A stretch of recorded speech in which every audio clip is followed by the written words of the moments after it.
I'm Bishop Gruelle, the Acting U.S. Attorney for the District of Colorado. On behalf of myself, my office, and the entire Department of Justice, I want to express my heartbreak and my support for the victims, their families, and the community of Boulder.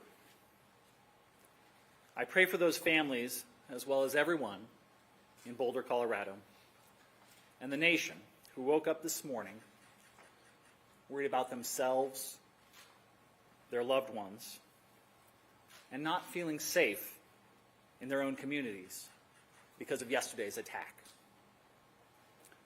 I assure you that my office and our partners are here for you, and we are taking action. I want to thank the first responders, citizens and law enforcement alike, who worked to quickly end this violent attack, save lives, and tend to those who were injured. I also want to thank our law enforcement partners at Boulder Police, including Chief Redford, the FBI, including Special Agent in Charge Michalak, and the Boulder DA's office, including DA Michael Doherty. They worked hand in hand with my office as the matter was thoroughly investigated and prepared for charges. And I want to thank our partners in D.C., including Attorney General Bondi, Director Kash Patel, and Assistant Attorney General in charge of Civil Rights, Harmeet Dhillon, for their support. My office and AAG Dhillon were in contact yesterday throughout the day, which helped lead to the federal charge that we're announcing today. My office has charged Mohamed Sabry Soliman, age 45, with the commission of a hate crime under 18 U.S.C. Section 249. When that offense includes attempted murder, the statutory maximum federal sentence is life in prison. No one should ever be subjected to violence of any kind. But our laws recognize that such violence is particularly pernicious when someone is targeted because of their race, their religion, or their national origin. According to our complaint and the charges brought by DA Doherty's office, Mr. Soliman stated that he had been planning this attack for a year. And he acted because he hated what he called the Zionist group. But what the charges allege that he did was to throw Molotov cocktails at a group of men and women, some of them in their late 80s, burning them as they peacefully walked on a Sunday to draw attention to Israeli hostages held in Gaza. And when he was interviewed about the attack, he said he wanted them all to die. He had no regrets, and he would go back and do it again. He said that he had previously tried to purchase a firearm, but resorted to the Molotov cocktails when he could not purchase a gun because he was not a legal citizen. I remind you that Mr. Soliman is presumed innocent until proven guilty. My office and our partners hope justice will help heal the people in this community and in the communities throughout the country shaken by yesterday's attack. We fully intend to hold Mr. Soliman accountable for his actions, and these charges are the first step. Thank you. I'm going to turn it over to DA Michael Doherty.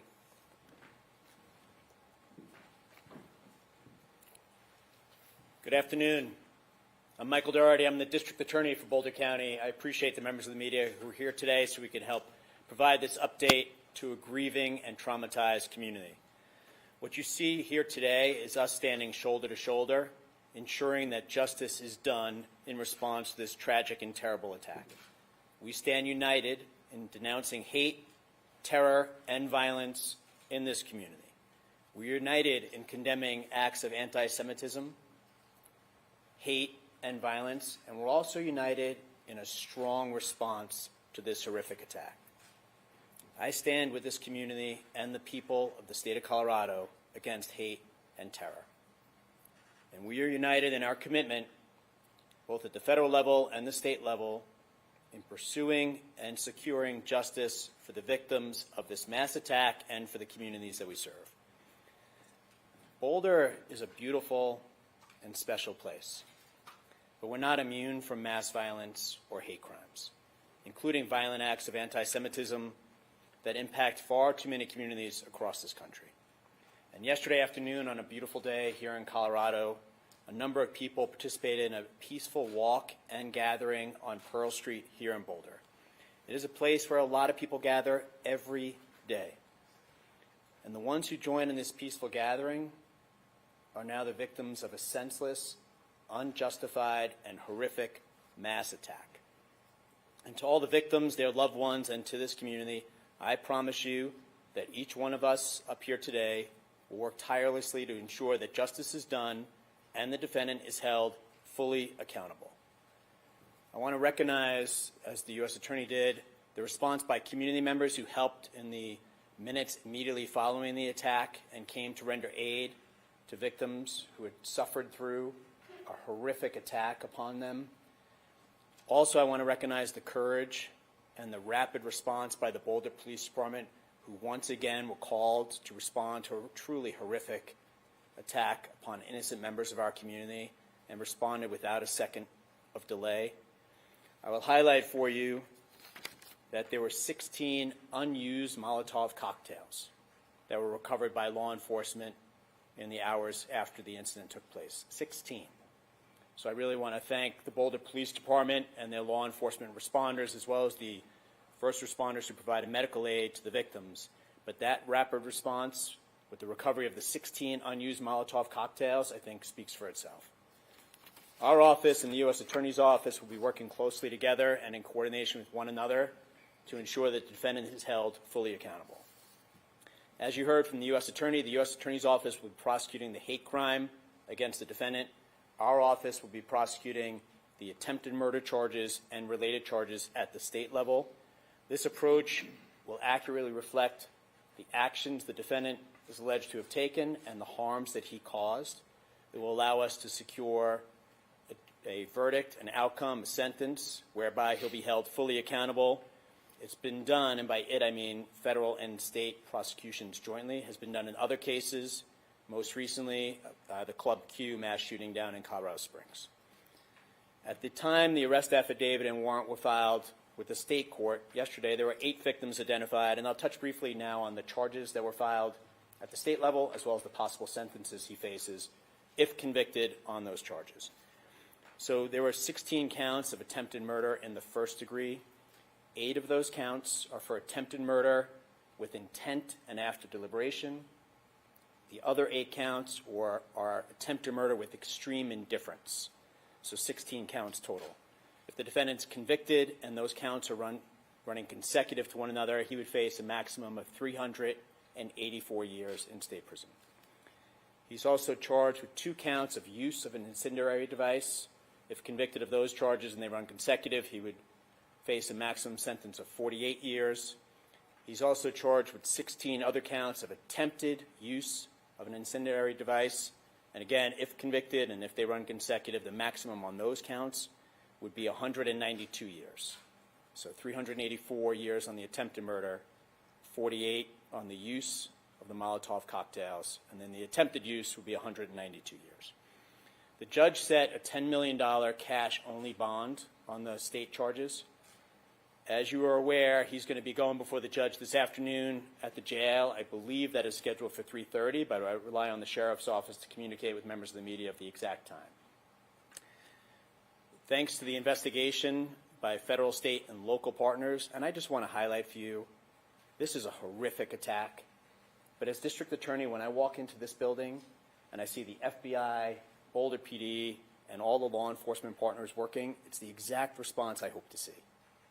The teamwork they demonstrate, the work they put into it, If you were downstairs right now, you'd see incredible law enforcement officers and investigators working calmly, professionally, and tirelessly to ensure we get all the information we need to get the right outcome in the criminal cases that the U.S. Attorney's Office and my office will prosecute. Through their work, we've now identified 4 additional victims, so there's now a total of 12 victims. And as you'll hear from the FBI Special Agent in charge, we're going to continue to encourage victims and witnesses to come forward and contact law enforcement. But we now have 12 victims, and on the later this week, we'll be filing formal charges against him. That's our normal process. So the filing of formal charges by the District Attorney's Office will reflect 12 victims, and if more come forward, additional victims as well. On my final note, what I want to stress is this community has experienced too many tragedies: fires, floods, and mass attacks.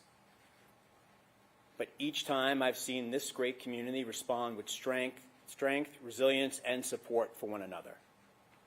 I trust and hope that that will happen again now. That for the many members of the community who have come forward before to help one another, to support one another, to comfort one another, that will happen again today and in the weeks, months going forward.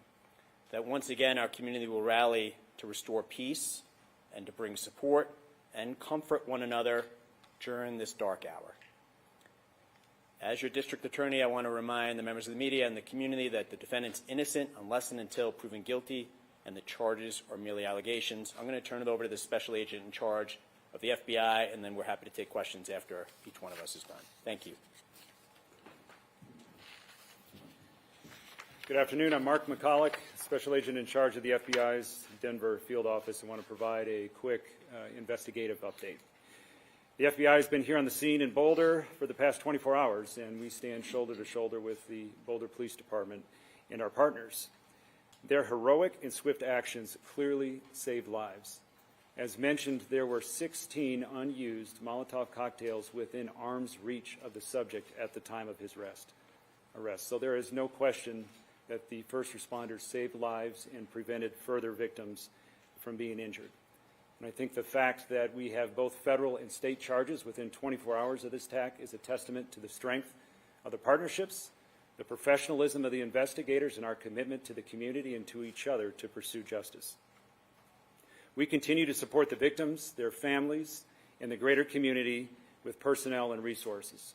Our hearts go out to the victims, and we want you to know that we are committed to being here for you. Since 2 o'clock yesterday, more than 30 special agents, intelligence experts, and professional staff have deployed to provide forensic, investigative, and crisis management support, as well as additional resources are being surged from other field offices and at our headquarters in Washington, D.C., and they're on the way. While at this time it appears the perpetrator acted alone, we do continue to investigate all possibilities and pursue all investigative leads. If we uncover evidence that others knew of this attack or supported the subject in this attack, rest assured that we will aggressively move to hold them accountable to the fullest extent of the law. Since the investigation began 24 hours ago, the FBI has conducted 44 witness interviews. We've executed search warrants on vehicles, property, and digital devices.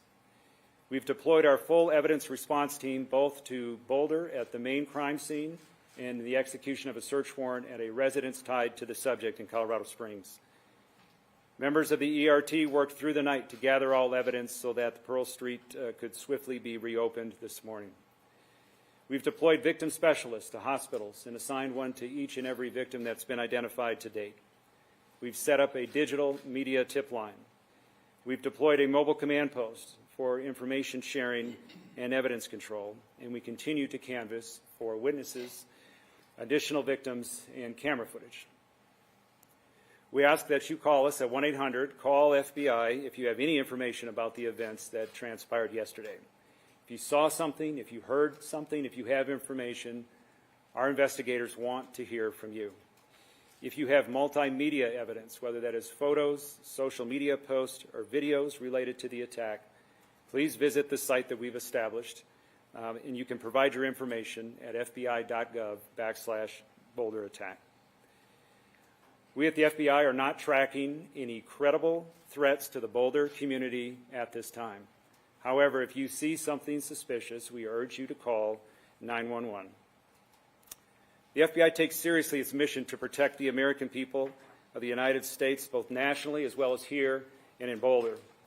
Hate-fueled acts of violence have no place in our community, and we will use every tool and resource available to hold those who commit such acts fully accountable. And I'll turn it over to Chief Redford.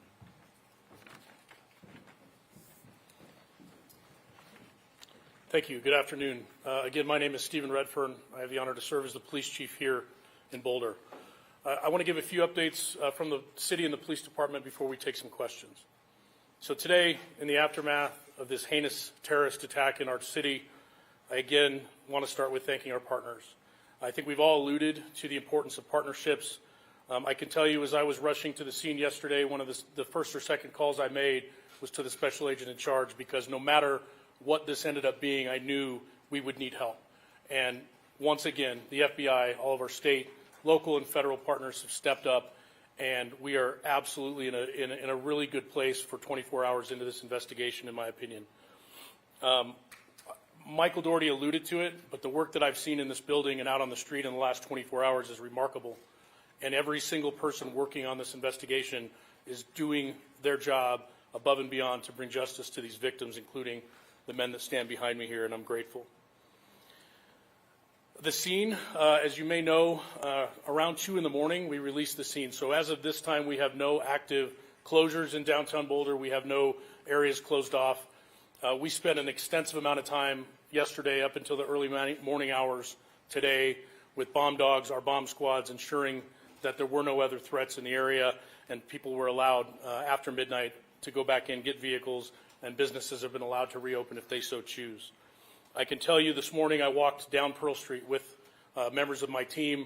I interacted with a lot of business owners, community out there, and the way I felt leaving there was I was heartened. I was heartened by the resilience of our community, the positive attitude that people had, the understanding of the inconvenience of yesterday with businesses having to close, and really I walked out of that thinking, we're going to be okay. Once again, as a community, we're going to recover after coming together.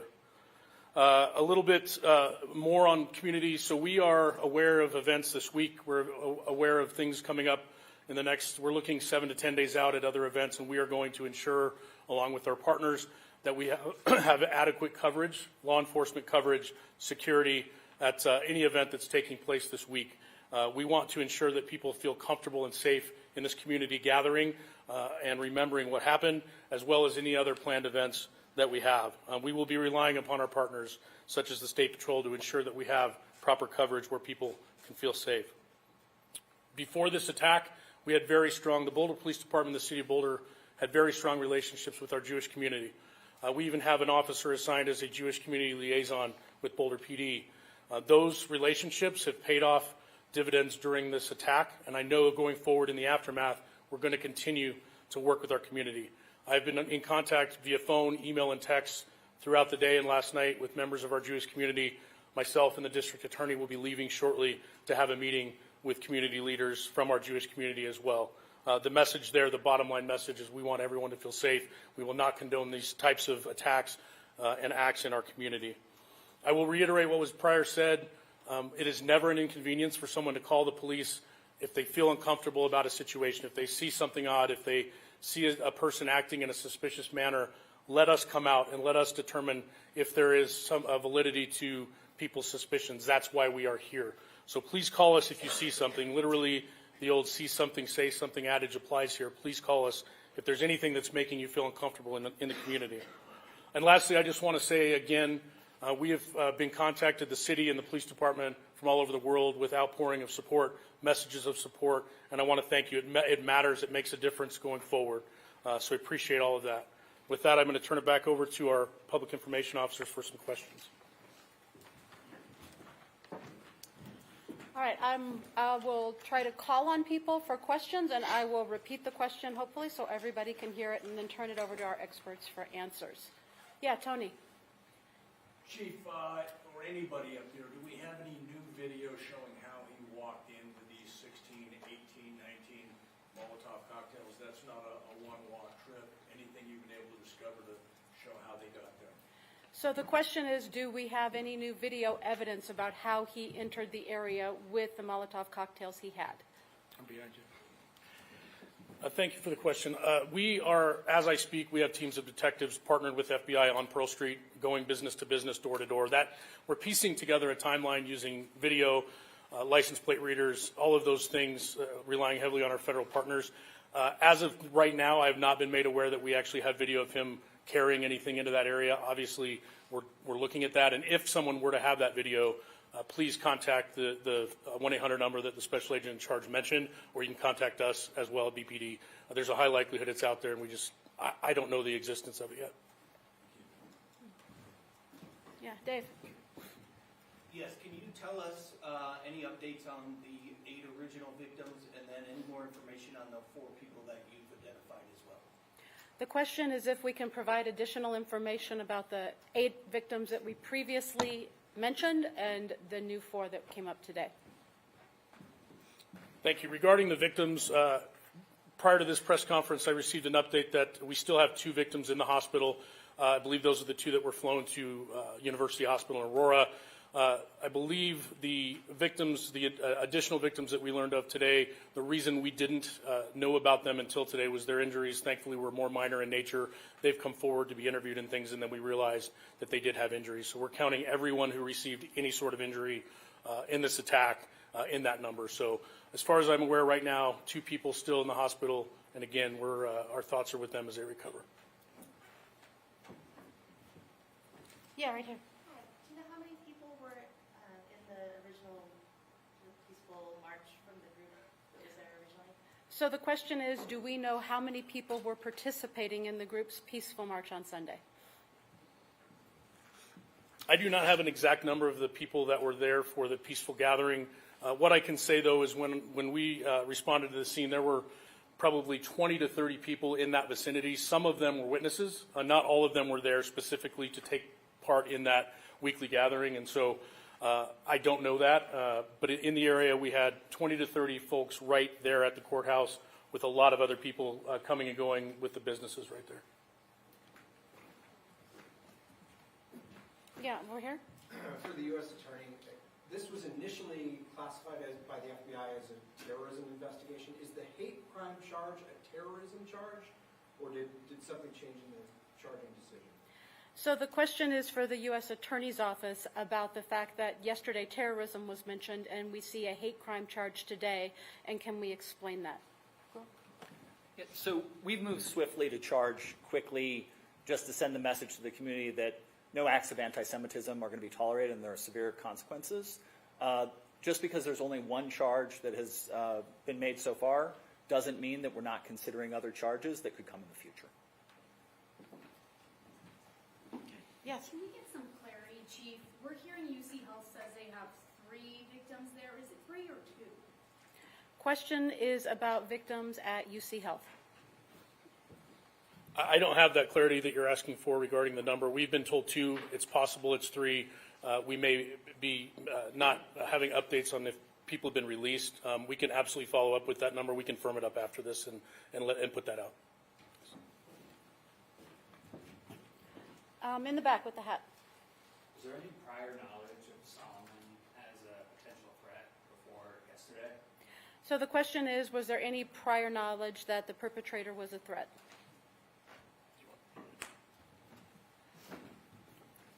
Regarding the suspect, obviously we're still looking into him, his whereabouts, all of that. He was not on our radar in Boulder. We had no prior contacts with him here. I can't speak to his criminal history. I'm not sure if the special agent in charge has anything to add, but this was not someone that we were aware of prior. Yes. Mr. Soliman has a wife, multiple children back at his home in Colorado Springs. Given his status as being here illegally for the last 2 or 3 years, is there any knowledge of how they've been cooperating and what happens to them moving forward given the situation for his citizenship? The question is about the suspect's family and their status and what might happen to them next.